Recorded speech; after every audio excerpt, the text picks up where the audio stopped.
ठंड का मौसम था। बाग हरियाली से दमक रहा था। तभी बादशाह अकबर ने सभापतियों को बाग में दरबार लगाने का हुक्म दिया। हुक्म की तालीम हुई और पूरा दरबार अकबर और बीरबल बाग में बैठे।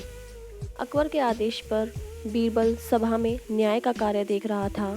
कई लोगों की न्याय याचिका सभा में पढ़ी गई, जिनका बीरबल ने अपनी सूझबूझ से न्याय किया।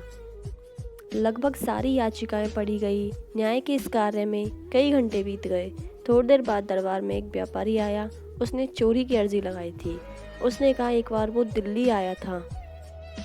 वहाँ उसने सोने का कबूतर देखा। उसके पंख सोने के थे। उसने वो कबूतर पूरे 10 सोने के सिक्के देकर खरीदा था। दिल्ली से आने के बाद उसने उस कबूतर को अपने घर में पिंजरे में रखा था और रोज सुबह शाम और शाम उसे दाना डालता था। रात्रि को उसने दाना डाला था, लेकिन अगले दिन उसे बाहर जाना था, इसलिए यह कार्य घर के नौकरों को सौंप दिया। जब वह वापस आया तो कबूतर पिंजरे में नहीं था। अब उसे नौकरों पर शक है कि उन्होंने मेरे कबूतर को मार दिया, पर उसके पास इस बात का कोई भी सबूत नहीं है। व्यापारी के शक के आधार पर घर के नौकरों को दरबार में लाया गया। उसने कई सवाल पूछे, पर किसी ने कोई उत्तर नहीं दिया। समझना मुश्किल था कि कबूतर को किसने गायब किया। तभी बीरबल उठा और नौकरों के चारों तरफ चक्कर लगाते हुए उसने जोर जोर से हंसना शुरू किया। अकबर ने हंसने का कारण पूछा।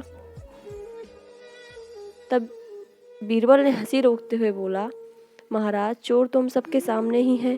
उसने जब कबूतर को पकड़ा तो कबूतर के पंख उसकी पीठ पर कमीज के ऊपर चिपक गए, जिसे वो हटाना भूल गया और दरबार में आ गया। बीरबल की बात सुनकर एक नौकर घबराया और उसने अपने हाथों को अपनी पीठ पर फेर कर जानने का प्रयास किया कि क्या उसकी कमीज पर पंख हैं। ऐसा करते उसे बीरबल ने देख लिया और झट से उसे आगे कर चोर के रूप में दरबार में पेश किया। सबने उसकी कमीज देखी, जिस पर कोई पंख नहीं था। तब बीरबल ने कहा, उसने चोर को पकड़ने के लिए झूठ कहा था। उसे पता था कि जिसने चोरी की है वो जरूर अपनी पीठ की तरफ अपने हाथ बढ़ाएगा और अन्य नौकर सहजता से दरबार में खड़े रहेंगे, और वही हुआ। इस तरह बीरबल ने सोने के कबूतर की चोरी का न्याय किया, जिसे देखकर फिर से अकबर ने बीरबल की तारीफ की और सभी दरबारियों का चेहरा उतर गया। दोस्तों, कैसी लगी कहानी? अगर कहानी पसंद आए तो हमारे चैनल को सब्सक्राइब करें। Thank you friends.